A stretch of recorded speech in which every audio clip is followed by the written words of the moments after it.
We are starting a brand new series on this channel. It's going to be called Monday Mailbag. In this series, we're going to answer all questions that y'all ask me. So I already have a list of questions that we're going to answer in today's video. At any point, drop any questions down below, and every Monday we will answer questions, college football related, the video game, also just the real life sport, whether it has to do with NIL, the collective, going forward, how it's going to look, whatever. Also, any personal questions you have for me, just ask questions and we will answer it every Monday. If you enjoy the content, like, comment, subscribe, go over to my Twitch, drop a follow. We are live streaming tonight our series, so tap in. Now, with that being said, let's actually get into the actual questions, man. We're going to put 10 minutes on the clock here in a second. We're in our Temple Dynasty, but this is a bunch of save files back, so in the year 2028. I just wanted to look at the roster and remember them, but let's get into the first question. Throw that timer up, 10 minutes on the clock here.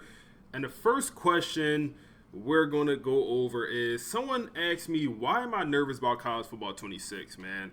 And that's pretty much something I said in the videos. And shout out to you that reached out to me on Discord and asked me why I'm nervous about it.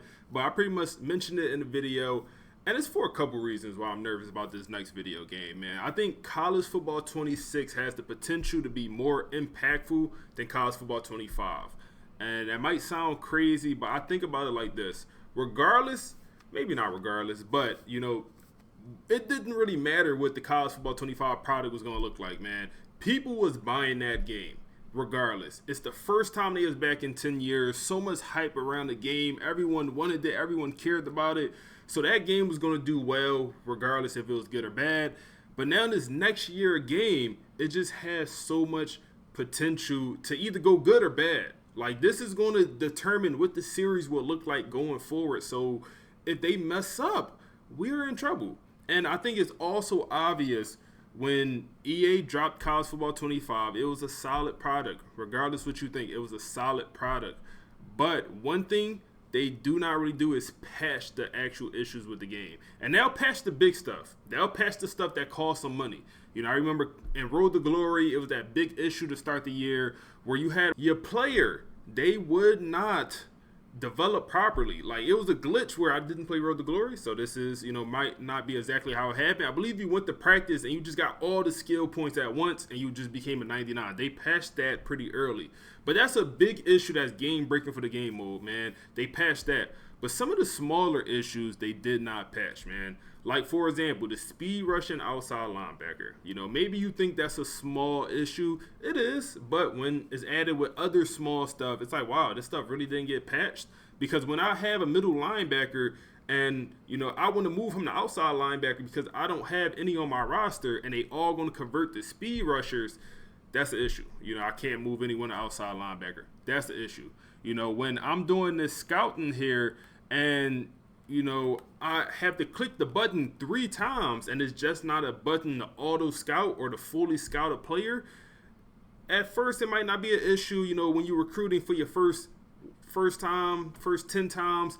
But when you're recruiting for your first 150 time because you played the game all throughout the year, it becomes a little bit of an issue, man, when you just continually have to scout or, you know, hit the button over and over again, or even offering a scholarship. Like, why don't we have a button here just to offer the scholarship to all the players on the list? You know, I have to spend a minute or two to offer the scholarship, and over time that stuff add up. So point is, I think it's safe to say, like, whatever product we get day one for college football 26 is going to be pretty much what the game will be, man. We will not get that many game-breaking updates or game-changing updates based off what we see in college football 25, man. We just won't. We just won't, man. Another glitch in the game, and then we'll get on to the next question that makes me nervous that, like, never got patched in this current one. The recruiting glitch, where you could put the same hard and soft sell on. Not a big deal for your offline dynasties, but if you in an online dynasty, you have to do that glitch or you're at a disadvantage. If you don't even want to cheese the game, you're at a disadvantage because everyone else in that online dynasty is doing that glitch. And the fact that that didn't get patched when it was in the game since day one, frustrating. Speed rushing outside linebackers in the game since day one, never got patched, man. Stuff like that makes me a little bit nervous. But everything we heard about this next year game has been positive so far, man. I heard Road to Glory is like, for high school, is like moments. I think that's going to be an issue for some people. That also makes me a little bit nervous. Thankfully, I'm not a huge Road to Glory guy. I probably will play it this upcoming year, but I'm just not a huge Road to Glory guy. But I heard his moments. I understand the frustration with that. That's super frustrating, man. You expecting the whole high school experience. Seems to be only moments. We'll see what it actually looks like once we get the game.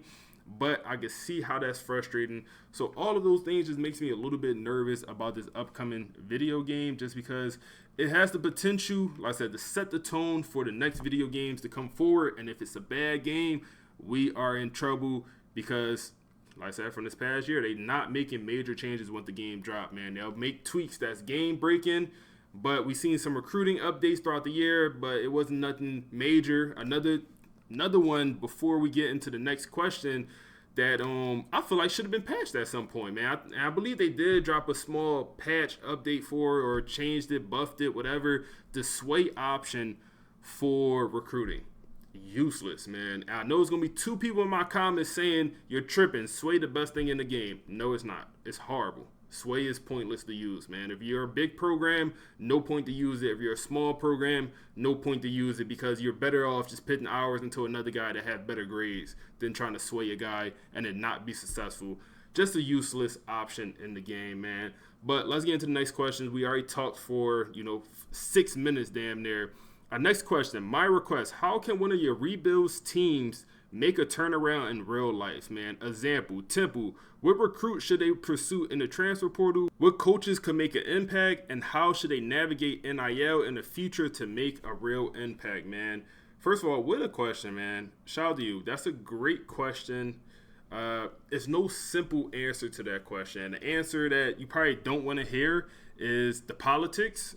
It's a lot of politics that goes on in the athletic department, and having worked in a couple athletic departments at this point, I see the politics, man. And it's not just as simple as, bring in the best coach, because you could have the best coach in the nation, but if your athletic director, if your administration for that school is not willing to allocate the resources to support that coach, they will never be successful. And when I say allocate the resources, NIL money, collective money, if you're not willing to allocate that money to that football team, they cannot get the players. If you're not willing to upgrade the facilities, and actually have good facilities, you're not going to get those players, man. If you're not able to put the money, the support behind the football program, it puts you in a very tough spot, man. I think about a couple things.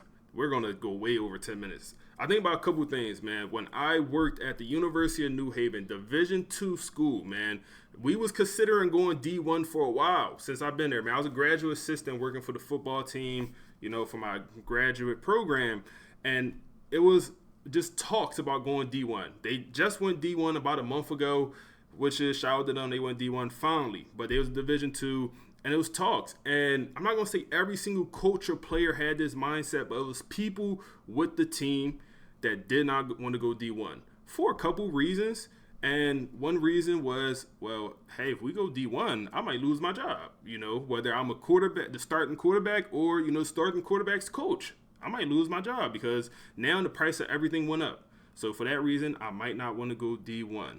So that was a real reality. So everyone don't want to make them jumps. Now, how do this relate to Temple or, a program really changing their direction? For Temple, well, first they have to want to make that jump to actually change conferences, because you have to upgrade conferences. That's the reality. You got to jump to the Power 4 level, and it's not tough. Maybe go Big Ten. That's probably your best bet. But for a school like Temple, since we're talking about it, another one of my alma maters, they have to make the jump to go D1. Or you got to bring in a stellar coach. And, obviously we had Matt Rule, who was turning the program around. But guess what? After that, he left and went to Baylor. Because Temple is going to be viewed as a stepping stone program for any great coaches. It just is. It's going to be viewed as a stepping stone program, because you can't really win a national championship with them, because they're not allocating the resources to win, and they're not going to pull out the players to actually be good enough. Even if you do get a dog, 3-star dog that might have been under recruited, his best offer was Temple. He go to Temple, he ball out for that first year. And guess what? He's likely to hit the portal and go to Penn State down the road, go to a Power 4 program where he has a chance to really make the NFL. And that's the reality of college football right now. So how do you do it? First you got to have the support of administration. You got to allocate the money when it comes to NIL, also the collective. You got to change conferences. That costs money to change conferences. And when you also get to your new conference, well, now you got to pay your players a certain amount of money. The better conference you in, the more you got to pay these players through, rev share. So you really got to allocate a lot of money. And these programs do not want to do that. These programs are, starving. They are trying to reduce their costs. So also another way is to find a super young dog of a head coach. And I know the time are running out. We're going to keep talking. You got to find a super dog of a head coach. And, someone that really wants to stay with the program and build it up. I think you got to go young. I think you got to go get a young OC, DC that is a young mind. And he's a first-time head coach and he's going to change the program. I think Kenny Dillingham from Arizona. You got to go get a coach like that the players really love. He's on the younger side, and he's attracting players to go play for him. He's a personality also, and he's a character. He's a guy that's going to attract players to go want to play for him, man. So you got to get a guy like that if you're not going to allocate the money and resources, and you got to hope he don't leave before you actually have a chance to win the national championship or a chance to compete for your conference. So once you do get a coach for that and you're able to compete to your conference consistently, compete for your conference, maybe win a couple conference championships, then you're able to jump to the next step. Then you're able to jump to, the next conference, take a step up to the next conference once you're dominating in your conference. And that's kind of what's going on with New Haven when I was there. We was consistently going to our conference championship. If we wasn't winning it, we was at least playing in the game damn near every year. And we was a very good Division II school. That's why we wanted to make the jump to D1. So, and they went FCS, obviously. Well, if Temple wants to go FBS, they have to consistently compete in the MAC or the American, and that's not something they're doing currently, man. So I know I didn't even talk about recruiting much, how to turn it around, but it really starts with the head coach, putting the money in the program, and then you'll start seeing the results when it comes to winning and then also bringing in top recruits, man. And that's only 2 questions. I want to cover at least one more question in this video. I understand the timer is out. We got asked this phenomenal question last night in the stream, and we'll quickly get into it. Other than quarterback, what is the most important position for a rebuild in college football 25? I think in real life, that's also a pretty interesting question. Obviously, quarterback, the most important position on the field. You need a good quarterback to win games in real life. What's going to be the second most important position? Let me know your thoughts. What is the second most important position on the field if you was building a team? Who would you go with in real life and then also the video game? In real life, I think a lot of coaches might say left tackle, maybe even edge rusher, maybe the quarterback of the defense, maybe they say middle linebacker. I think in the video game, college football, the video game, I think after thinking for a while about this, I think you go edge rusher, man. I think it got to be edge rusher just because they have the chance to impact the game maybe the most. Sacks is a very important stat, and, being able to put pressure on the quarterback to where they're scared to throw the ball, that's game changing. So I probably will go edge rusher in college football. Also, you might be able to convince me slot receiver. Normal receivers in this game don't put up nowhere near as good of stats as slots. So maybe you could convince me slot receiver, man. I'm probably not going O-line. In real life, like I said, a lot of people will probably go left tackle. Maybe it's just somewhere. Yeah, probably left tackle if you was going O-line. But I'm probably going to go edge rusher. Y'all let me know y'all thoughts down below. I think that's a phenomenal question. But we went way over, man. Make sure y'all drop any questions down below. Next time we'll be more punctual, and we will actually stay within that 10 minutes. Other than that, I appreciate y'all boys for watching. Like, comment, subscribe. Go over to the Twitch. We live tonight, and we on to the next one.